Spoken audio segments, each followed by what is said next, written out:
dowladda Ruushka ayaa gobolka la yiraahdo Nagorno-Karabakh waxa ay geen doontaa ciidamo nabad ilaalin ah.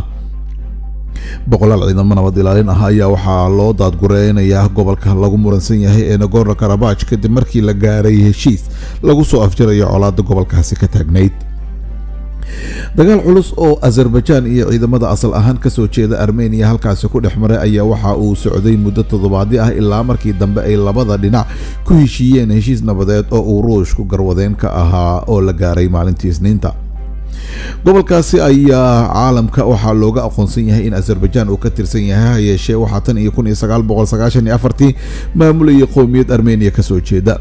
heshiiska nabadda ee la gaarayna waxa uu horseeday in lagu dabaaldego Azerbaijan halka uu caro ka dhaliyay Armenia.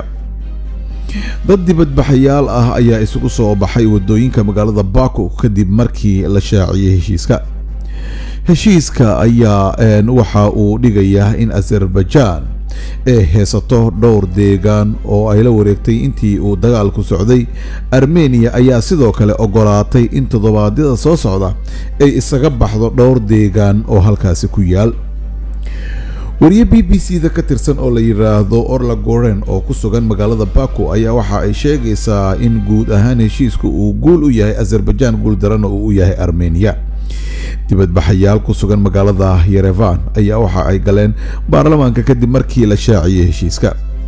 dibadbaxayaashan ku sugan Armenia ayaa waxa ay waxyeelo gaarsiiyeen dhismayaal ay dowladdu leedahay, waxa ayna ku baaqeen in ra'iisul wasaare Nikol Pashinyan uu xilka baneeyo maadaama isagu uu yahay shakhsiga saxiixay heshiiska nabadda ee ku saxiixan madaxweynaha Ruushka Vladimir Putin, madaxweynaha Azerbaijan Ilham Aliyev iyo ra'iisul wasaaraha Armenia Nikol Pashinyan ayaa waxa uu dhaqan galay talaadii abaara kowdii waqtiga maxalliga ah.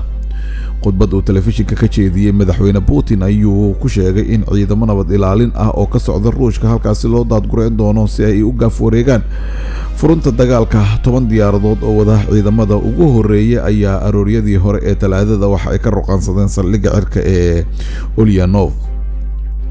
ugu yaraan 2,000 oo askari oo Ruush ah ayaa ugu dambeyntii la geyn doonaa gobolkaasi, waxayna ilaalin doonaan marinka Lashin ee caasimadda Karabakh ee Stempa ku xira Armenia.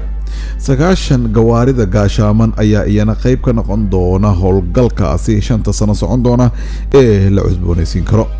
Mr. Putin ayaa sheegay in heshiiska uu qayb ka yahay in la isdhaafsado maxaabiista dagaalka iyo in dhammaan xiriirka ganacsiga iyo gaadiidka aanan la jarin. haddii aad nagu cusub tahay saaxiib, channelka subscribe noo saar, waxay noo tahay dhiirigelin. waxaan idin soo gudbin doonaa warar wixii dunida ka dhaca.